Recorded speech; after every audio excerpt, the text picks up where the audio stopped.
Il restait une dernière partie de bâtiment qui est accolée à la maison. Donc l'idée a été de le rénover pour le sauver parce qu'il allait s'écrouler et de construire dans le bâti existant une arrière-cuisine et un bureau pour mon mari et surélever le toit pour y construire une autre chambre et une serre qui connectait vraiment la maison au potager. Ce projet, il a été réalisé sur une base de maçonnerie de rénovation, donc pas vraiment simple parce que c'était quelque chose à la base un peu difforme, sur laquelle on a dû venir rapporter quelque chose de plutôt moderne, donc avec des lignes.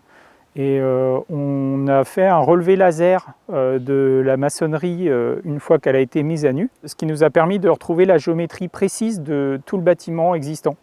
Et à partir de là, on a pu concevoir la partie ossature bois, qui est un mixte bois-paille, et en parallèle, la serre bioclimatique, qui elle est greffée sur le manoir. On modélise tous les projets en 3D, et à partir de là, on va réaliser tous nos éléments en atelier, en préfabrication, pour venir les monter ensuite directement sur le chantier. Les matériaux qu'on a utilisés pour ce projet, à chaque fois, ils sont les plus locaux possibles, les moins transformés possibles. On a fait avec ce qu'on avait. Et en plus de ça, les plus adaptés à leur usage. Donc tout ce qui est en rez-de-chaussée, semi-enterré, donc évidemment il y a la pierre qui était sur place. On a mis des enduits chaud-chanvre sur tout ce qui était dur, sur tout ce qui était pierre et qu'il fallait laisser respirer, surtout pas enfermer l'humidité à l'intérieur des murs en pierre.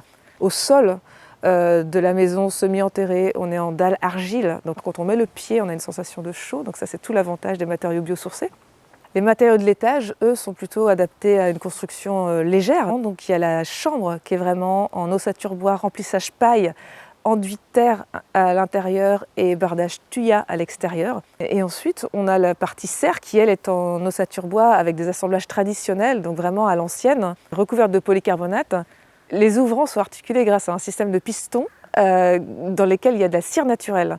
Donc dès qu'il y a de la chaleur, la cire qui est dans le piston se dilate, ça pousse l'air, ça ouvre le volet qui fait pénétrer l'air et on a la même chose à l'étage.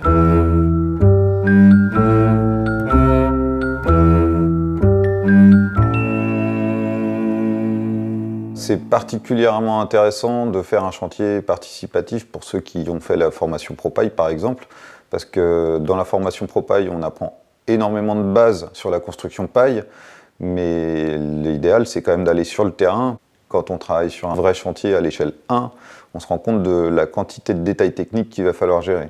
Et ça permet aussi aux architectes, notamment, de se rendre compte de la manière dont on peut dessiner les projets, de tous les éléments qui doivent être pris en compte quand on utilise la botte de paille en construction. On était une équipe de plusieurs bras parce que c'est tout petit, mais on a quand même, il fallait quand même beaucoup d'énergie sociale et du travail, quoi. Donc ça se passait en sorte d'atelier où lui il montrait et ensuite on faisait tous ensemble, avec toujours dès qu'on avait des questions, on pouvait se retourner vers Mickaël. Il y a une première phase qui était vraiment le chantier paille, où on a mis en œuvre vraiment les bottes de paille dans l'ossature bois.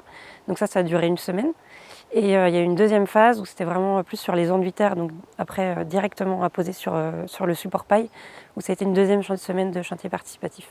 On peut très bien utiliser des bottes de paille agricoles qui sont fabriquées avec un parc de presse qui existe toujours et donc qui est fabriqué directement par les agriculteurs et fourni aux entreprises du bâtiment.